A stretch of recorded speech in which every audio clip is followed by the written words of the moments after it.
नमो आयरियाणं नमो वज्रायाणं नमो लोये सवसाहुणम्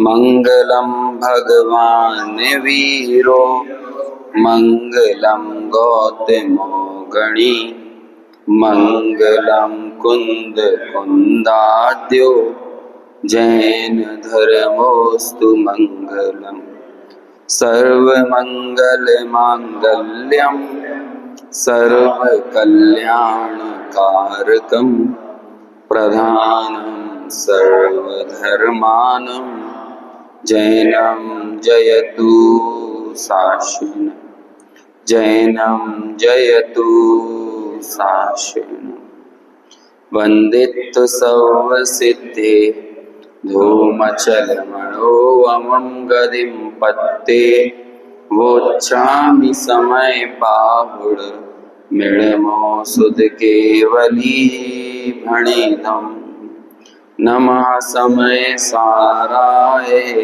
स्वामी भूत्याचकासते चित् स्वभावाय भावाय सर्वभावांतरच्छिदे। समय सार ग्रंथ की 19वीं गाथा के बाद जो कलश आया है उसकी कल हमने चर्चा शुरू की थी। कल तो मात्र कलश का पाठ किया था और उसके सामान्य भाव को समझने का प्रयास किया था। अभी अपन पुनः एक बार इस कलश का पाठ करते हैं और फिर इसमें इस कलश के आधार से और विशेष चर्चा आगे करेंगे। आपको स्क्रीन पे भी दिख रहा है, इसे और बड़ा कर देता हूं। चलिए। कथमपि हि लभन्ते भेद विज्ञान मूला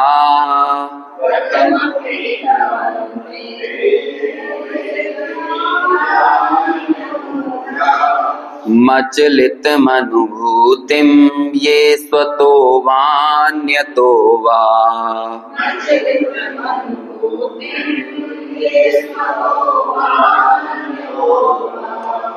प्रतिफलन निमग्नानंत भाव स्वभावै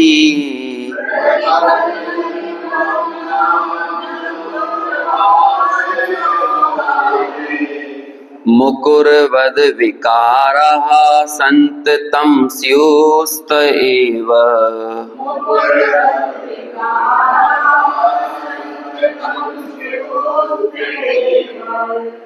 इसका पद्यानुवाद और पढ़ते हैं।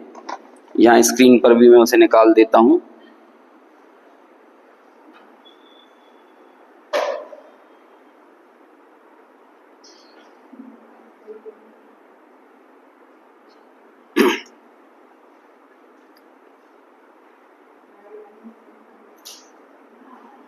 समय सार अनुशीलन कल अपन ने पढ़ा था, इसमें निकल जाए एक बार तो 341।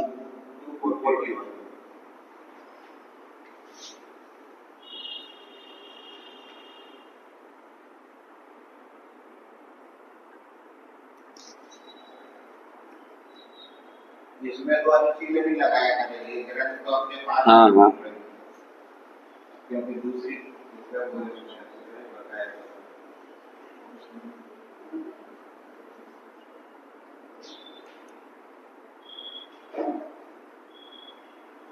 ये दोनों स्क्रीन खोल दिया। हाँ वो दोनों अभी एक बार, अभी अपनी हैबिट बन जाएगी ना तो फिर अच्छे से होने लगेगा। 341 है ना पेज नंबर 241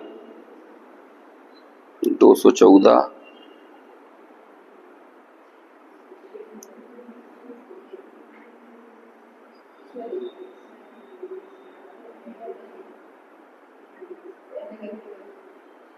ज्यादा पीछे आ गया।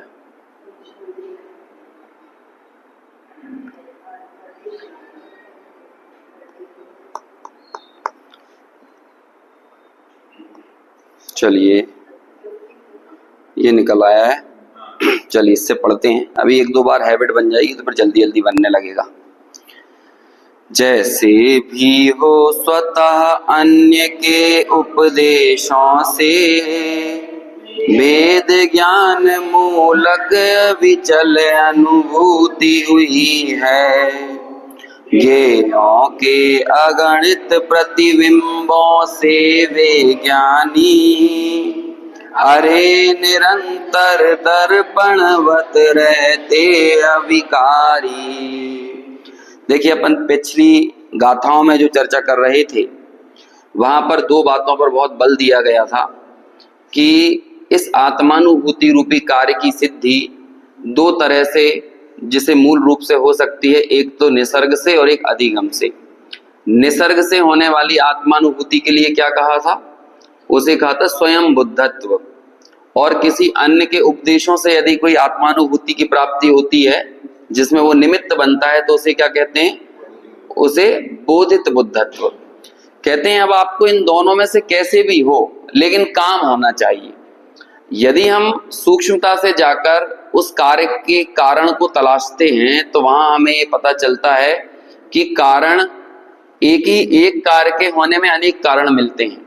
इसका मतलब आत्मानुभूति रूपी यदि कार्य हुआ है तो वो ऐसा नहीं है कि किसी एक चीज से हुआ हो, उसमें तो सारे निमित्त भी हैं और उसी समय पर वहां पर स्वयं का पुरुषार्थ भी है, वहां पर स्वभाव भी है, वहां पर काललब्धि भी है और वहां पर भवितव्यता भी है।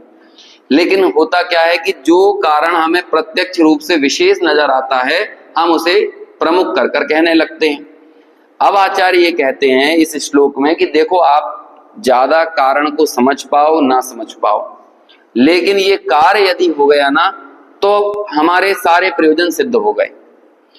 और यद्यपि उस कार्य के कारण पने की चर्चा करते हुए एक बात पर बहुत बल दिया था पहले, और वो क्या था?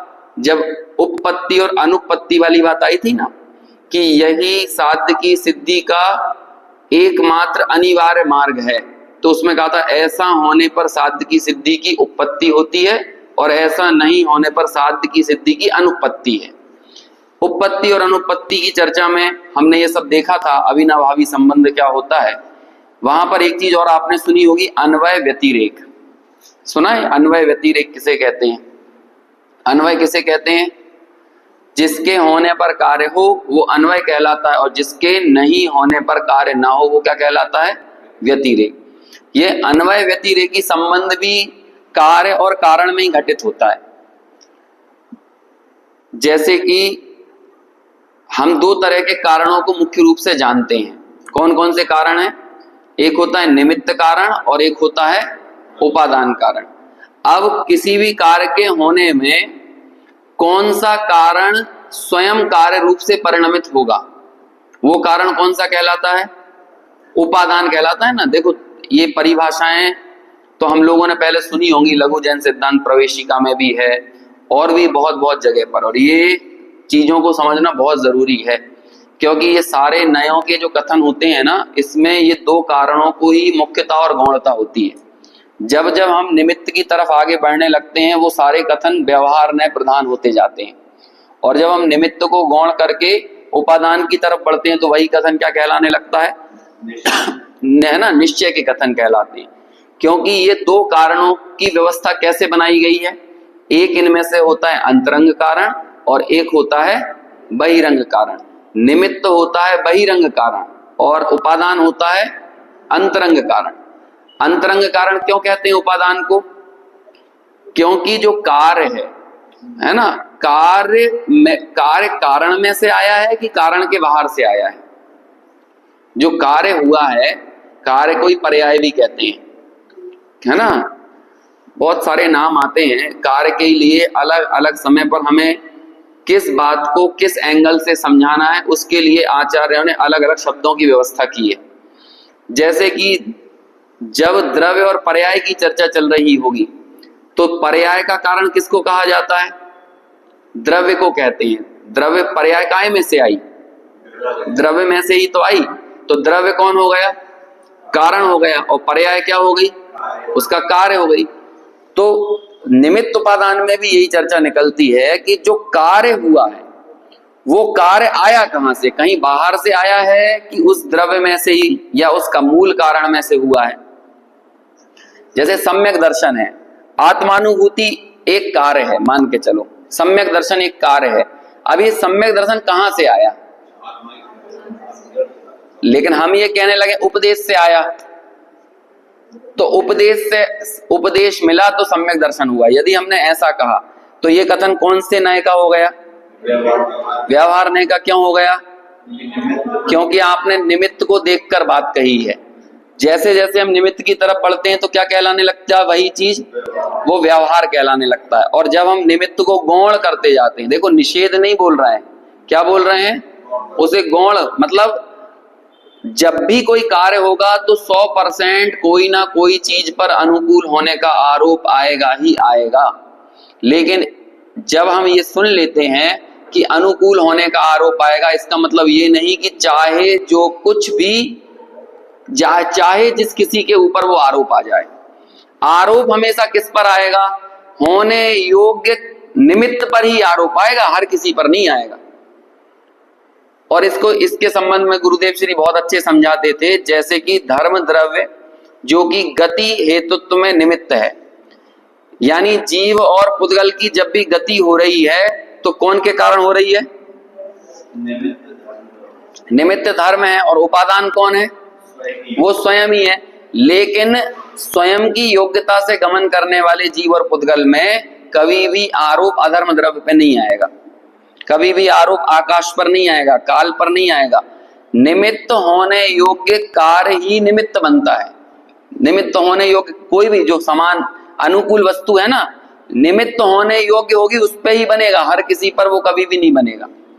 रोटी बना रहे हो तो बेलन पे और चकले पर आरोप आएगा, लेकिन उस समय खल्लर मुठिया पर आरोप नहीं आएगा। क्यों नहीं आएगा, क्योंकि रोटी बेलने रूपी कार्य में खल्लर मुठिया अनुकूल भी नहीं है, अनुकूल बने से निमित्त भी नहीं है।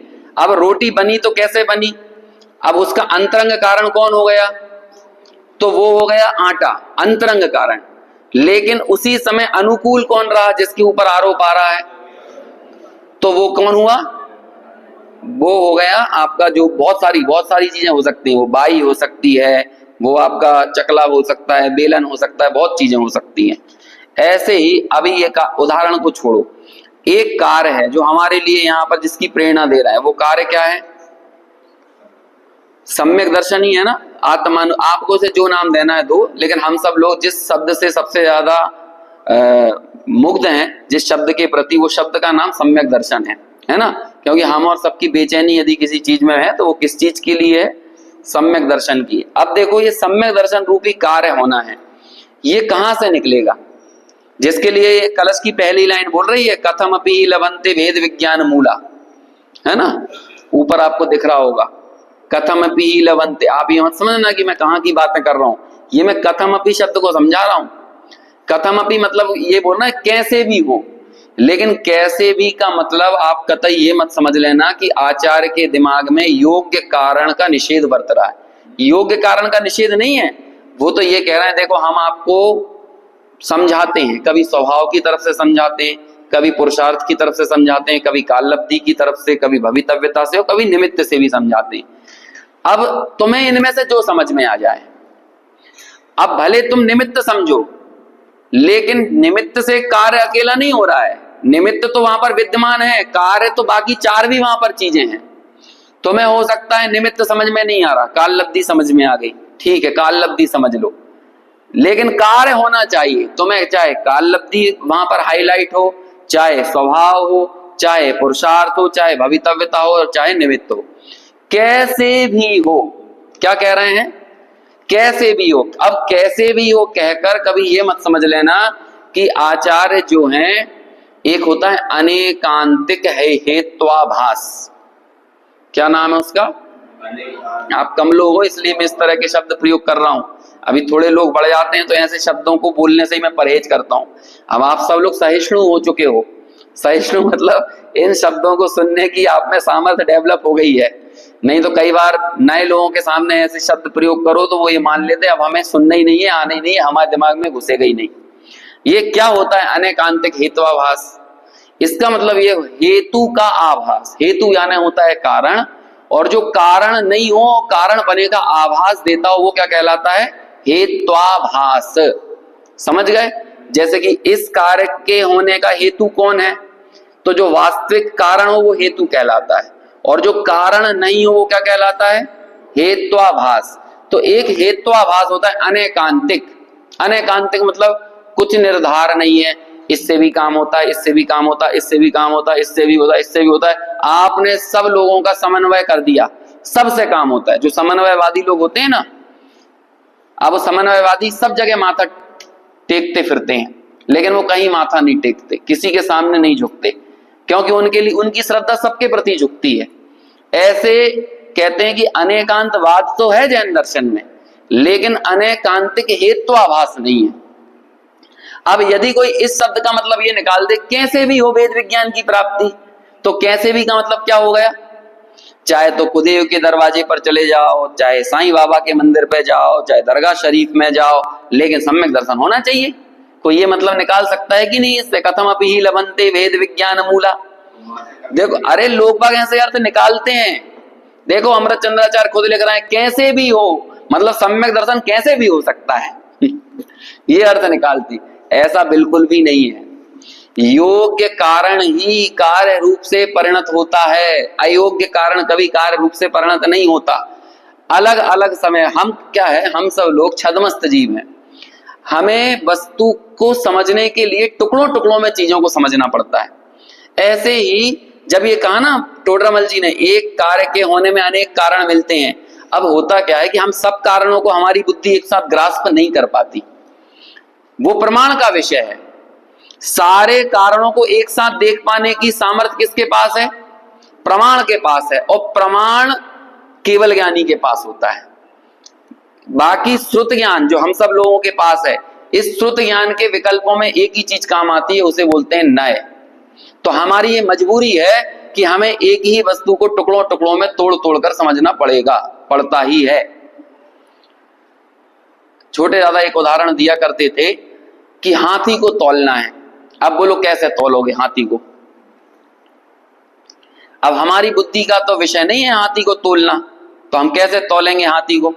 तो कहते एक काम करो, उस हाथी को बिठा लो नाव में, है ना, और उसे नाव में बिठालकर नदी में से पार कराओ, और बस देखो कि वो नदी में नाव कितने नीचे तक डूबी है जब हाथी उसके ऊपर बैठा था, है ना। हाथी बैठा था, मान के चलो नाव का इतना हिस्सा नीचे गया, तो उतने हिस्से में लगा दो निशान, ठीक है। अब उस नाव में क्या भरो? छोटे छोटे कंकड़ भरो, और कितने कंकड़ भरते जाओ? इतने पत्थर इतने कंकड़ उसमें भरो नाव में कि जब तक वो नाव का जहां निशान लगा था ना उतनी नाव ना डूब जाए। फिर उन सारे कंकड़ों को थोड़ा थोड़ा करके बाहर निकालो और उन सबको तौल लो। तो आपने क्या कर लिया? आपने हाथी को तौल लिया। हाथी तौलने का यही तरीका होता है ना। ऐसे प्रमाण की अखंड वस्तु को तो हमारा ज्ञान तौल नहीं सकता। तो हमें करना क्या पड़ेगा? हमें उसके अंश को, नयों के कंकड़ पत्थरों को तौलना पड़ता है। नए ज्ञान से छोटे छोटे अंशों को तौलना पड़ता है। ऐसे ही जब आचार्य हमारे सामने कहते हैं आत्मा को जानो, तो हमारा तो ज्ञान पकड़ ही नहीं पाता उस आत्मा को। तो हमें करना क्या पड़ेगा? अब देखो, जब आपने कंकड़ पत्थर तौल लिए तो आपकी अखंड श्रद्धा कंकड़ पत्थरों के प्रति नहीं जाती। आपके दिमाग में क्या बात स्थिर बैठ जाती है? हाथी इतने किलो का। हाथी आपने हाथी तौला भी नहीं, तराजू पर रखे कंकड़ पत्थर, लेकिन आपकी श्रद्धा किसके प्रति बन गई? वो कंकड़ पत्थरों को लेने। अब बाद में कोई पूछा क्यों भैया कितने किलो का हाथी है, तो आपने क्या बोला? जो भी किलो होता हो, 500 किलो, 1000 किलो, है ना, अब जितने का भी होता हो, है ना, इतने किलो का हाथी है। हाथी को तो आपने तराजू पे चढ़ाया तक नहीं, लेकिन आपने निर्णय किसका कर लिया है? ऐसे ही छद्मस्तों के ज्ञान में, श्रुत ज्ञान में, ज्ञान से उस अनंत गुण स्वभावी जो आत्म स्वभाव है ना, उसका अनुपात नहीं निकाल सकते, उसका मूल्यांकन नहीं कर सकते। तो हमारे लिए कौन सी चीज सहायता करती है इस काम में? नय। ऐसे ही वस्तु का कार्य कैसे हुआ हम नहीं जान सकते, सच्ची बात है, ये नहीं जान सकते। तो अब जानने के लिए करना क्या पड़ेगा? उन कारणों को तोड़ दो। तो हमने क्या किया? उन कारणों को तोड़कर कैसे, कितने भागों में बांट दिया? समझने योग्य 5 भागों में। 5 समवाय जिसे कहते हैं ना। देखो, एक भी चीज जैन धर्म में ऐसी नहीं है जो हमें आत्मा तक लेकर ना जाती हो। कोई कोई यदि ये लगता हो कि 5 समवाय का सिलेबस आत्मज्ञान से अलग है तो बिल्कुल गलत बात है। निमित्त उपादान का सिलेबस आत्मज्ञान तक ले जाने के लिए नहीं है, ऐसा बिल्कुल नहीं है।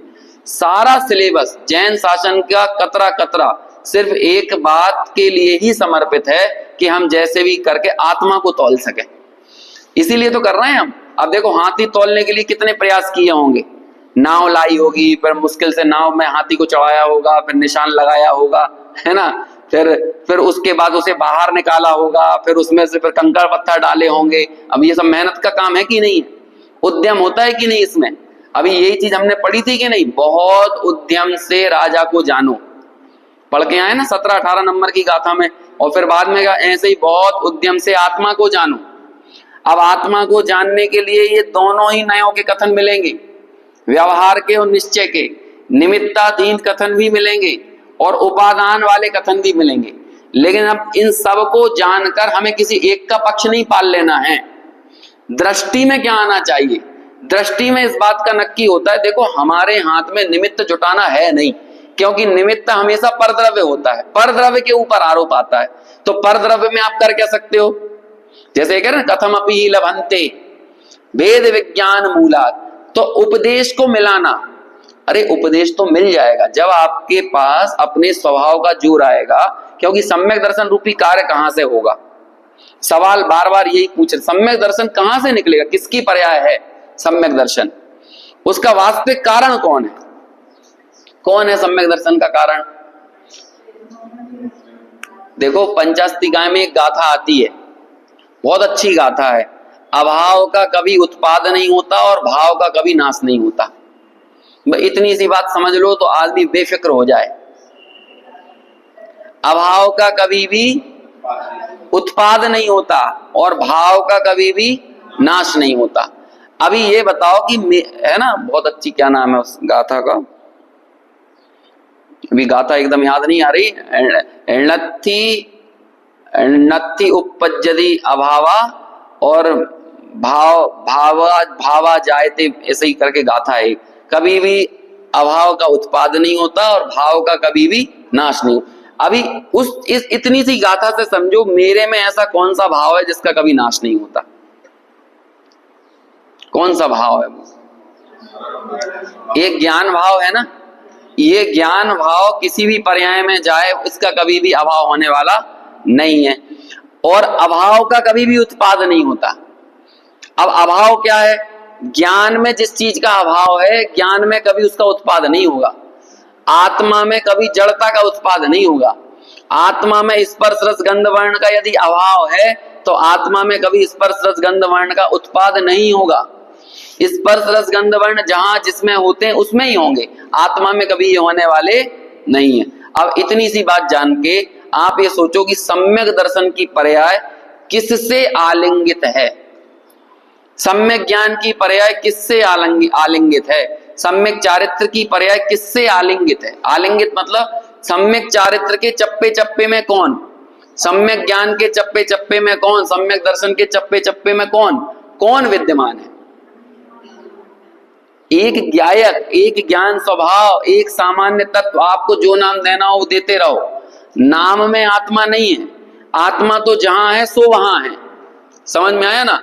अब हम ये तलाश करो कि यदि सम्यक दर्शन को हम कार्य कह रहे हैं, सम्यक ज्ञान को कार्य कह रहे हैं, सम्यक चारित्र को कार्य कह रहे हैं, तो इस रत्नत्रय रूपी कार्य का कारण कौन है, कौन है कारण, आत्मा ही है ना कारण। इसे भजन पूर्वक बोलो ना, इसे ही तो बोलते हैं कारण शुद्ध पर्याय। यदि सम्यक दर्शन कार्य शुद्ध पर्याय है तो सम्यक दर्शन का कारण कौन है, क्यों है, क्योंकि वो उपादान है। और उपादान किसे कहते हैं, जो स्वयं कार्य रूप परिणमे, मतलब आत्मा स्वयं सम्यक दर्शन रूप परिणमा है, आत्मा स्वयं सम्यक ज्ञान रूप परिणमा है, आत्मा स्वयं सम्यक चारित्र रूप परिणमा है। यही बात तो कही थी पहले गाथा में, 17-18 गाथा में यही बात तो आई थी। और क्या आई थी, यही, इससे ही साध्य की सिद्धि है। क्या कहा था, जीव राजा को जानिए, किसके लिए, साध्य की सिद्धि के लिए। साध्य किसको कहा था, मोक्ष। अब मोक्ष कहां से आया बताइए, मोक्ष की पर्याय कहां से आई, ये मोक्ष रूपी कार्य का कारण कौन, आत्मा ही है। तो इसलिए क्या कह दिया वहां पे, ये इससे ही उपपत्ति है, इसके अभाव में अनुपत्ति है। आत्मा नहीं तो मोक्ष नहीं, आत्मा है तो ही मोक्ष है। यदि हमने आत्मा को जाना, आत्मा का श्रद्धान किया और आत्मा का अनुचरण किया तो किसकी प्राप्ति हो गई, मोक्ष की प्राप्ति हो गई, है ना। इसी तरह भेद विज्ञान में क्या करना है, क्या करना है, जानना ही तो है। भेद विज्ञान में हमें कोई अस्त्र शस्त्र लेकर किसी से लड़ने नहीं बैठ जाना है कि कोई ध्यान में, हमारे भगवान ऐसे ध्यान में बैठते हो, उनका नाम है ना अरिहंत। अरि मतलब शत्रु, और शत्रुओं को जो हंता हो, तो हमारे भगवान तलवार लेकर बैठे हैं क्या, क्या कर रहे हैं, तलवार लेकर बैठे। हाँ, अब ज्ञानावर्णी आएगा तो एक गर्दन पे दूंगा ज्ञानावर्णी की, एक दर्शनावर्णी आएगा तो एक दर्शनावर्णी को दूंगा। क्या उनके कुछ तो पकड़ा देते, थोड़ा सा ग्लैमर आ जाता हमारे भगवान में। अभी तो ग्लैमर ही नहीं है कोई है। यदि एक भाला दे देते उनको, एक तलवार दे देते तो कितना ग्लैमर आ जाता। लोगों को ग्लैमर इनमें ही दिखता है, इसके अलावा तो कहीं दिखता नहीं है ना। हाँ, भगवान में ग्लैमर नहीं है, उनमें कल्चर है। और जब ग्लैमर है ना, सोने की लंका में ग्लैमर होता है, लेकिन बहुत शांत नीरव, यदि ये कोई प्राकृतिक स्थल है ना, उसका अपना एक कल्चर होता है। और सोने की लंका तो जल जाती है, लेकिन एक शांत नीरव से निर्जन स्थान पर यदि कोई प्राकृतिक सौम्य सुरम्य स्थल हो ना, वो तो टिका रहता है। जैसे कि आंधी आ गई, तूफान आ गया, अब आंधी और तूफान के बाद की जो नीरवता होती है, उस नीरवता को कोई आंधी और तूफान दूर नहीं कर पाते। बवंडर उठने के बाद जो नीरवता, जो शांतता, जो सौम्यता आती है, जैसे अभी हुआ ना उत्तराखंड वगैरह में बादल फट गया, तो एकदम भड़बड़ा के पानी कीचड़ और सारी चीजें आई। फिर 4 दिन बाद वहां पर चीजों को देखने जाते हैं तो देखते एकदम शांत सौम्य, है ना। क्या किया उसने, मानो कि पूरे के पूरे जो औपाधिक भाव थे उसको प्रकृति ने उड़ा दिया। क्या थे औपाधिक भाव, अरे तुमने होटल बना दिए पर्वतों पर जाकर, तुमने घर बना दिए, तुम अनावश्यक लोगों की भीड़ बढ़ा रहे हो, जबकि वो नेचुरल प्राकृतिक स्थल था। अब प्रकृति खुद अपने विकराल रूप में आती है और वो सब चीजों को वैसा का वैसा कर देती है, साम्य और सौम्य बना देती है। तो वो जो नीरवता है ना, वो कभी भी खत्म नहीं होती, विनष्ट नहीं होती। इसीलिए देखो, शब्दों की मर्यादा, अपनी एक लिमिट होती है शब्दों की।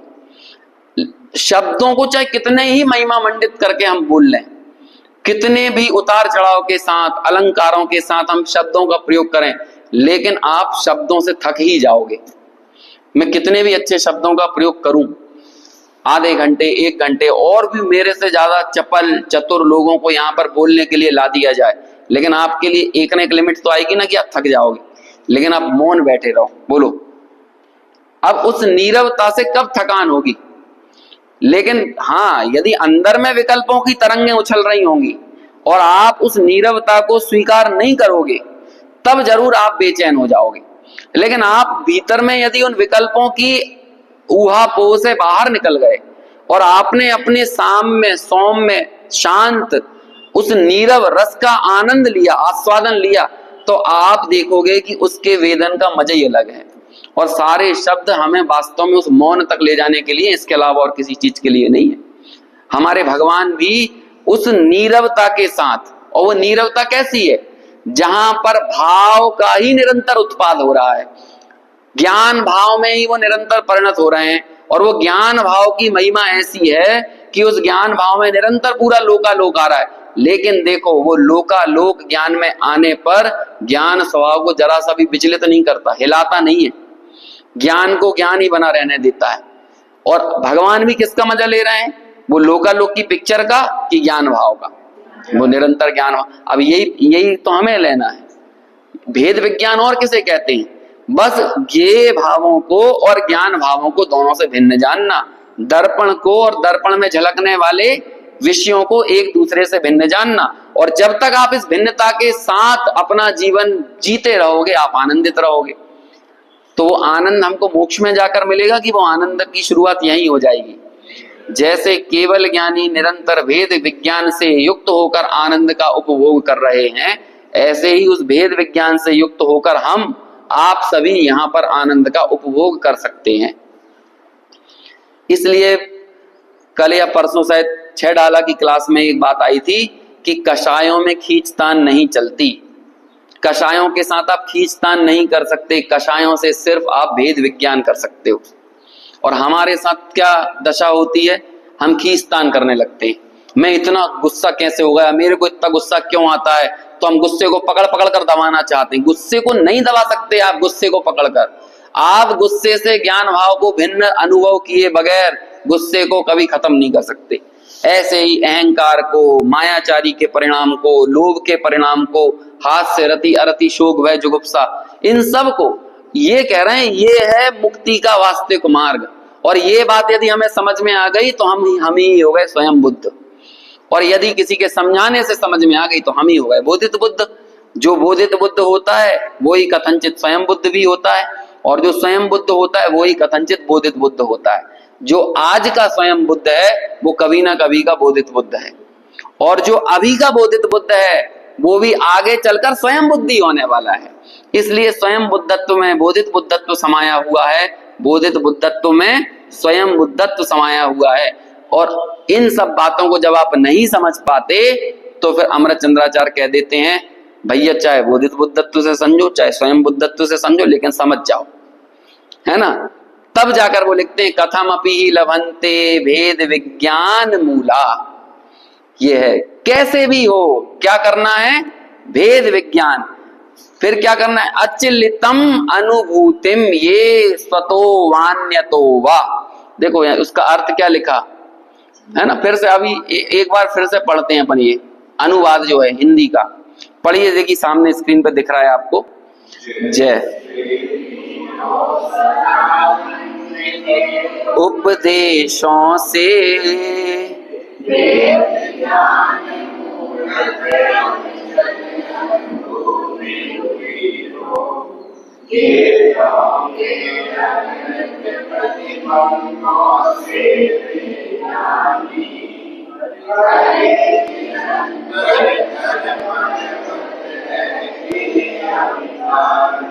देखो क्या दिख रहा है, तीसरी लाइन दिख रही है आपको उसमें, प्रतिफलन निमग्नानंत भाव स्वभावई।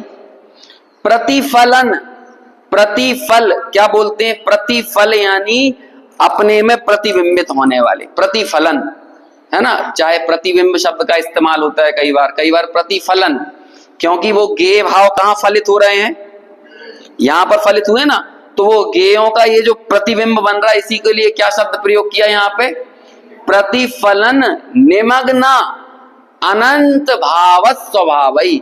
वो सारे गेय भाव, अनंत गेय भाव कहाँ प्रतिबिंबित हो रहे हैं, यहाँ अपने में, अपने स्वभाव में ही प्रतिबिंबित हो रहे हैं।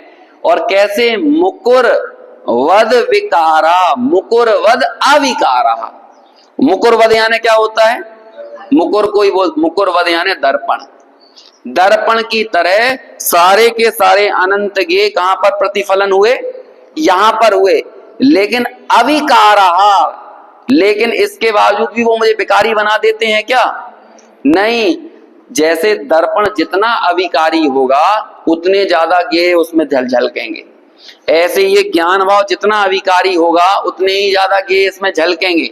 लेकिन वो झलकने वाले गेय कभी भी इस ज्ञान भाव को विकारी नहीं बनाते। घबराने की क्या बात है, हम लोगों को थोड़ा थोड़ा सा जानने में आता है तो हम घबरा जाते हैं। अरे हमारे बारे में कोई उल्टा बोलता है तो हमें मत बताया करो, क्यों नहीं बताओ, बोलो। किसी ने आपके बारे में चुगली की, आपको गलत शब्दों का प्रयोग किया, तो विकार उस कारण आया है क्या, या विकार पहले से विद्यमान था तो उसे सुनकर हम और विकारी हो गए, तो ये क्यों हुआ। यदि आप अविकारी होते तो क्या होता, झलकने दो, हाँ मेरी किसने निंदा की, मेरी किसने प्रशंसा की। प्रशंसा भी एक परिचय होता है, सिर्फ निंदा ही परिचय थोड़ी होता है। 22 प्रकार के परिचय में सत्कार भी है, पुरस्कार भी है।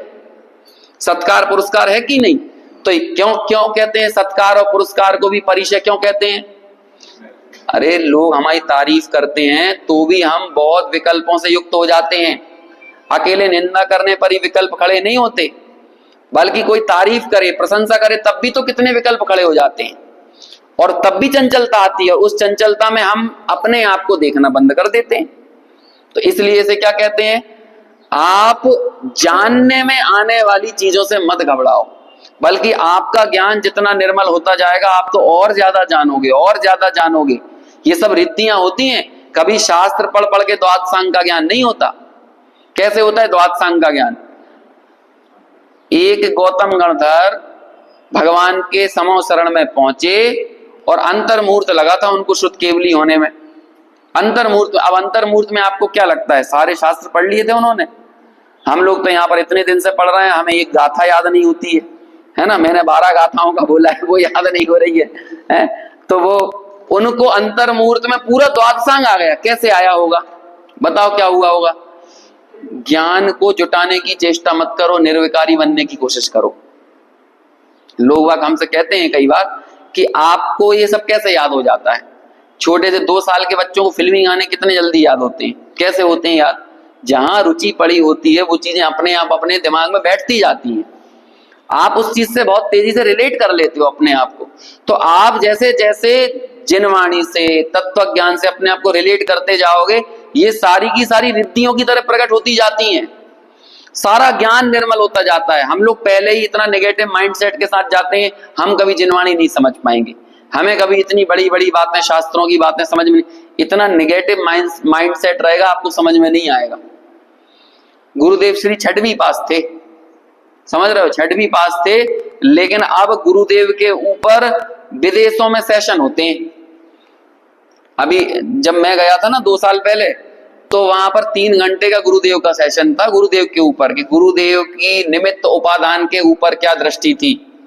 तो इसके ऊपर अब बड़े बड़े शोधार्थी रिसर्च कर रहे हैं, और जिन्होंने वो दृष्टि दी वो खुद 6वीं पास थे, और बाकी बड़े बड़े विश्वविद्यालयों में लोग उस बात पे पीएचडी कर रहे हैं। तो बोलो क्या हुआ? ये आचार्य कुंद कुंद ने क्या, कौन से एमए किया था, पीएचडी किया था, है कौन सी पढ़ाई की थी? लेकिन वो आचार्य कुंद कुंद के बताए उत्पाद व द्रव्य के स्वरूप पर लोग वक्त पीएचडी कर रहे हैं।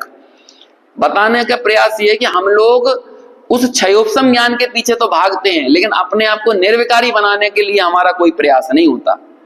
यहां भी हम जो कुछ भी पढ़ रहे हैं, इससे हमें अपनी समस्या का समाधान खोजना है। अपने आप को विकिपीडिया बनाने की बिल्कुल जरूरत नहीं है, उसके लिए यही काफी है ना। ये दिखा देगा आपको कौन से शास्त्र में क्या कहा है, कौन सी जगह पर क्या लिखा हुआ है, वो सारी की सारी बात इधर से आपको दिख जाएगी। अब आपको ये टैबलेट बनने की या लैपटॉप बनने की कोई जरूरत नहीं है, वो काम लैपटॉप और टैबलेट कर लेंगे। हम और आप क्या कर, ये एक काम नहीं कर सकता, ये स्वसंवेदन नहीं कर सकता, ये निर्विकारी नहीं हो सकता। लेकिन हम सब लोग इस ज्ञान को अपने स्वसंवेदन के धरातल पर ले जाकर हम निर्विकारी हो सकते हैं। तो हमें इस ज्ञान से क्या करना है? हमें निर्विकारी होना है। अब हमें ये देखना है कि इतने सारे गे प्रतिबिंबित हो रहे हैं, लेकिन ये प्रतिबिंबित होने वाले गे सोचो मेरे ज्ञान भाव में कितना विकार खड़ा कर देते हैं। और जैसे जैसे ये ज्ञान भाव स्पष्ट होता जाता है, गे का जानना और बढ़ता जाता है। कितना बढ़ता जाता है कि श्रुत केवली हुए तो पूरा द्वादशांग जानने में आने लगा। और जब पूर्ण वीतरागी हो गए तो कहते हैं यदि तुम पूर्ण वीतरागी हुए तो अब तुमको रिवॉर्ड मिलने वाला है। और वो रिवॉर्ड काय का है? केवल ज्ञान का रिवॉर्ड। 12वें गुण स्थान में पूर्ण वीतरागी और 13वें गुण स्थान में पूरा लोकालोक का रिवॉर्ड। जानो लोकालोक। आपको पता है मिथ्या दृष्टि 10वां पूर्व नहीं जान पाता। ये कितनी बड़ी प्राकृतिक व्यवस्था है, क्योंकि 10वें पूर्व में सबसे ज्यादा अप्रयोजनभूत चीजें आने वाली हैं। और यदि मिथ्या दृष्टि के दिमाग में यदि वो सारी चीजें जानने में आ गई ना, तो ये बहरा जाएगा, बहरा जाएगा। समझते हैं ना सब, मतलब हड़बड़ा जाएगा, ये पता नहीं इसकी हालत खराब हो जाएगी। तो प्रकृति ने ये व्यवस्था की कि तू जानेगा ही नहीं। विद्यानुवाद पूर्व है ना, 10वें नंबर का पूर्व, उसमें दुनिया भर का गीत, दुनिया भर का संगीत, दुनिया भर का नृत्य, मैजिक, जादू, जादूगरी की कलाएं, पता नहीं कितनी तरह की चीजें। विद्यानुवाद पूर्व का वर्णन आप पढ़ोगे ना तो आपका चकरा जाएगा। हम तो 2-4 पेज में विद्यानुवाद पूर्व को पढ़ते हैं तो हमारा तो दिमाग घूम जाता है। ऐसी ऐसी चीजें हैं विद्यानुवाद पूर्व में। कौन सी चीज, जितना आप यहाँ पे कला संसार देख रहे हो ना, ये सारा कला संसार जितने, जिसे हम बड़ा प्रतिभा का प्रतीक मानते हैं, अच्छा डांस, अच्छा नृत्य, अच्छा मैजिक, अच्छा योग, आयुर्वेद, फिजिक्स, केमिस्ट्री, ये सब की सब आ जाती है विद्यानुवाद पूर्व के अंदर। अब ये मिथ्या दृष्टि को यदि पता चले तो वो क्या करेगा? वो जादूगरी सीख के अपने स्वभाव में नहीं जाएगा, बल्कि वो जादूगरी दिखाने लगेगा, है। उसे गायब होने की कला आ जाती है, उसे उड़ना और पता नहीं क्या क्या क्या क्या नहीं है उसमें, आर्किटेक्चर है उसके अंदर क्या कहें, अभिनय है, सब उसका नाम ही ना विद्या। अब ऐसी कौन सी चीज है जो विद्या नहीं है, बताओ? नहीं, रिद्धियां तो क्रम क्रम से बीच में पहले भी प्रकट होती जाती हैं, लेकिन विद्यानुवाद पूर्व बड़ा जबरदस्त है। आपको मालूम होगा जो रुद्र होते हैं, सम्यक दृष्टि होता है ना, और वो क्या होते हैं, वो 10 पूर्व तक के ज्ञाता हो जाते हैं, लेकिन पहले सम्यक दृष्टि से वो, लेकिन 10 पूर्व के ज्ञाता होने के बाद दिमाग घूम जाता है। 10वें पूर्व के ज्ञाता होने पर 9 रुद्र होते हैं ना, अब इतना भयंकर दिमाग घूम जाता है। सोचो, यदि बाह्य पदार्थ जानने में आए और आप अपने स्वरूप से स्खलित हो जाओ उन्हें जानते हुए, तो कितना बड़ा उत्पात मच सकता है दुनिया में। और उसका एक जीता जागता नमूना है रुद्र। जो कितने 11 रुद्र होते हैं ना, 11 रुद्र, हाँ 11 रुद्र जो होते हैं, उनमें शंकर जी भी एक थे। अब सोचो, भावलिंगी मुनिराज रहते हैं पहले, वो भावलिंगी मुनिराज से अपने स्वरूप में इतने निमग्न होते हैं, क्योंकि यदि स्वरूप में इतने व्यवस्थित निमग्न ना होते तो वहां तक कैसे पहुंचते? 10 पूर्व तक पहुंचे, और वहां जाने के बाद ऐसा दिमाग चकराया कि फिर इतने जबरदस्त भ्रष्ट होते हैं, ऐसे उत्पात मचाते हैं कि कोई पारावार नहीं है उसका। उसको क्या नाम कहते हैं 10 पूर्व के ज्ञाता होने के बाद? नहीं, अनुपूर्व दशांगी, क्या नाम है, ऐसा कुछ नाम है ना? नहीं, वो 10 पूर्व के ज्ञाता के लिए स्पेसिफिक नाम है।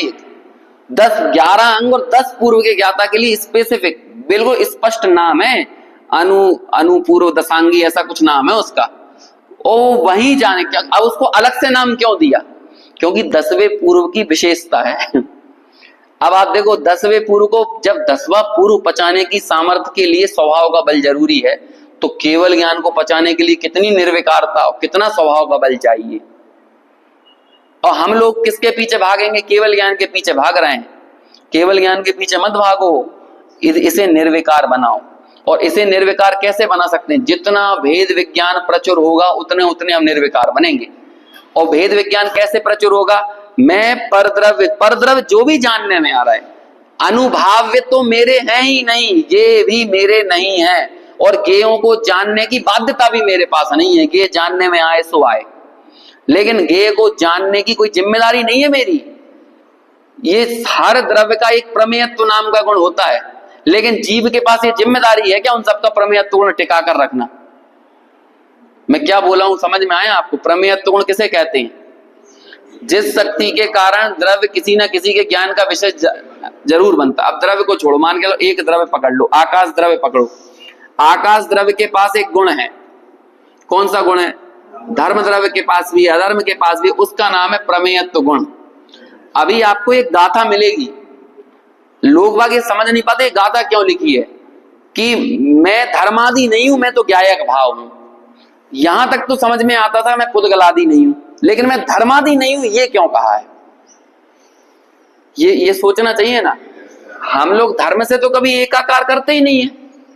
मैं धर्म द्रव्य हूं, मैं अधर्म द्रव्य हूं, मैं आकाश द्रव्य हूं, मैं काल द्रव्य हूं, ऐसा तो हम कभी सोचते भी नहीं है, सपना भी नहीं आता हमको। कभी आप लोगों को लगा कि आप रात में आकाश बन गए? कभी आपको सपना आता कि रात में धर्म बन गए, अधर्म बन गए, काल बन गए? नहीं बदलाता ना। हमें सपना क्या आता है? यही आता है ना कि मैं माँ बन गई, मैं पिता बन गया, मैं बच्चा बन गया, मैं पति हूं, मैं पत्नी हूं, यही तो सपना आते हैं।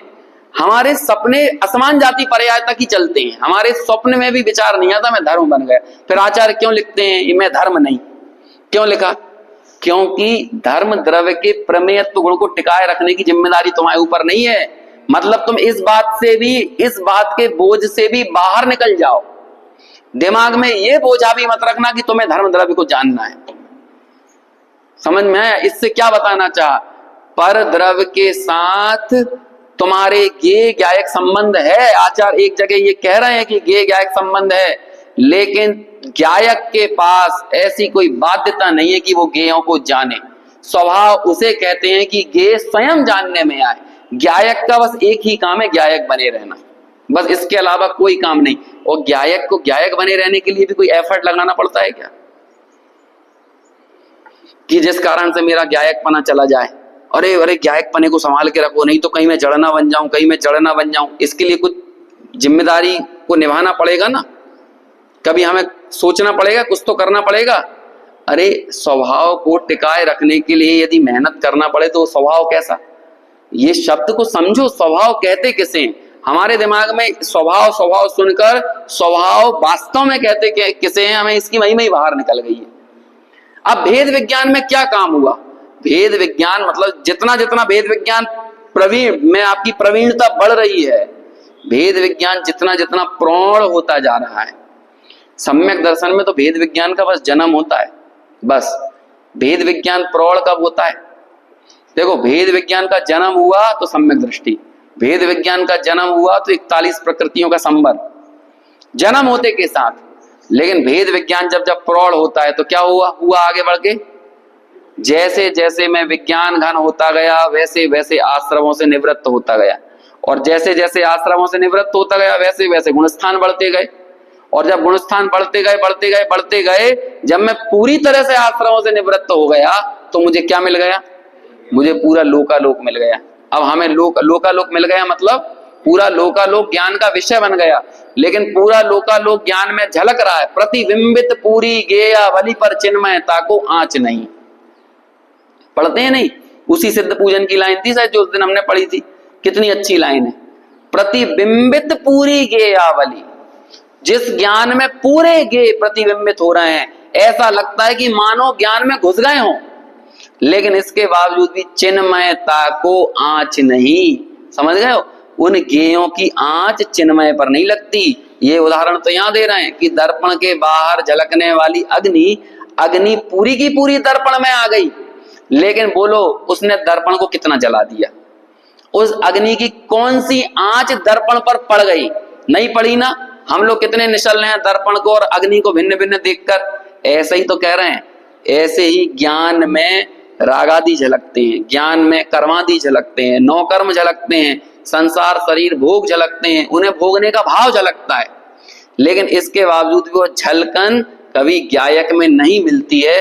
इस बात की सनद बने रहने का नाम ही भेद विज्ञान है। और आचार्य कहते हैं जब तुम्हें समझ में आएगा तभी महिमा आएगी, अभी तो हमसे बस प्रेरणा ले लो। और वो प्रेरणा में ये कह रहे हैं कि कैसे भी हो बस एक ही काम करो, भेद विज्ञान जो मूल है, जिस भेद विज्ञान से कहना अचलितम अनुभूतिम ये स्वतो वा अन्यतो वा, उस अचलित अनुभूति को प्राप्त कर लो, चाहे तो स्वतः अपने से ही कर लो, चाहे अन्यतो वा या दूसरे से समझकर सीख कर लो, बस कर लो। कैसे भी करके इसे कर लो। यदि कर लोगे तो निहाल हो जाओगे, और नहीं करोगे तो जो चल रहा है वो चलता रहेगा, यही बना रहेगा।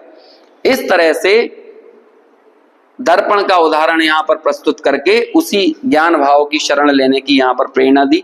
देखो इसमें जब अपन ने ये पढ़ा है तो बनारसी दास जी का भी एक कलश है, वो भी पढ़ लेते हैं। इसी पे लिखा है ना, जो अच्छा नहीं लिखा, इसमें नहीं दिया है।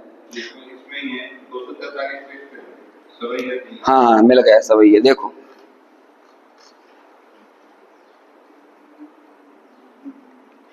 हाँ चलिए पढ़ते हैं। के अपनो पद आप संभारत, के गुरु के मुख की सुनी वाणी, भेद विज्ञान जग्यो जिनके प्रगटी सुविवेक कला रजधानी, भाव अनंत भय प्रतिबिंबित जीवन मोख दशा ठहरानी, ते नर दर्पण ज्यों अविकार रहे, थिर रूप सदा सुखदानी। क्या कहा या? प्रगति सुविवेक कला राजधानी। क्या कहते हैं? विवेक की कला रूपी राजधानी का जन्म हो गया है। किसके बल पर? भेद विज्ञान जगो जिनके, जिसके भीतर भी भेद विज्ञान जगा, समझ लो वो अब विवेक की राजधानी में रहने लगा। नहीं तो बाकी सब लोग अविवेक के शहरों में रह रहे हैं। अविवेक के नालों में पड़े हुए हैं। विवेक की राजधानी में रहना है तो उसके लिए क्या करना पड़ेगा? भेद विज्ञान की कला अंदर में पैदा करना पड़ेगा। और कैसी होती है वो भेद विज्ञान की कला? भाव अनंत भये प्रतिबिंबित, अनंत भाव इसमें प्रतिबिंबित हो रहे हैं। जीवन मोक्ष दशा ठहरानी, उसमें मोक्ष भी प्रकट झलकता है, उसमें हमारे जीवन के विविध भाव भी झलकते हैं, परगेय भी झलकते हैं, स्वागेय भी झलकते हैं, सब झलकता है। लेकिन फिर भी क्या है? ते नर, वो जो विवेकी नर हैं वो क्या सोचते हैं? दर्पण ज्यों अविकार रहे, जैसे दर्पण हमेशा विकारी नहीं होता, अनेक प्रकार के विषयों को झलकाने पर भी अविकार रहे, थिर रूप सदा सुखदानी। इसे कहते हैं कि पूरा लोकालोक प्रतिबिंबित हो रहा है लेकिन फिर भी चिन्मयता जरा सी भी टस से मस नहीं हो रही। समझ में आया ना? और जब आपको इस बात का निर्णय होता है तो क्या होता है? हमने पढ़ा था पिछली गाथा में, क्या बात आई थी? जहां पर भेद का ज्ञान होता है वहां पर निशंकता आती है। अब निशंक हो, आप कब निशंक हो सकते हो?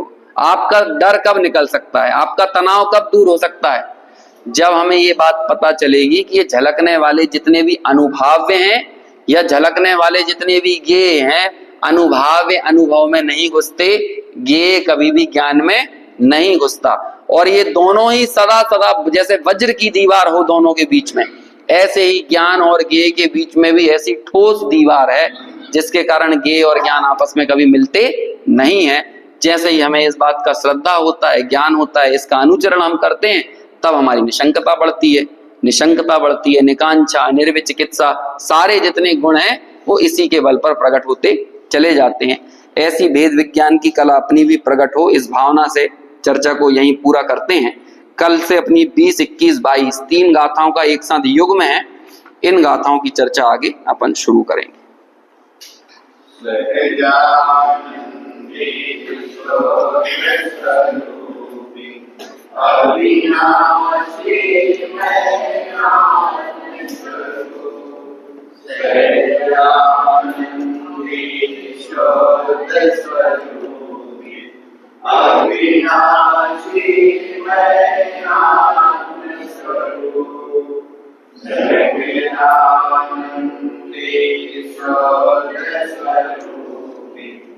अविनाशी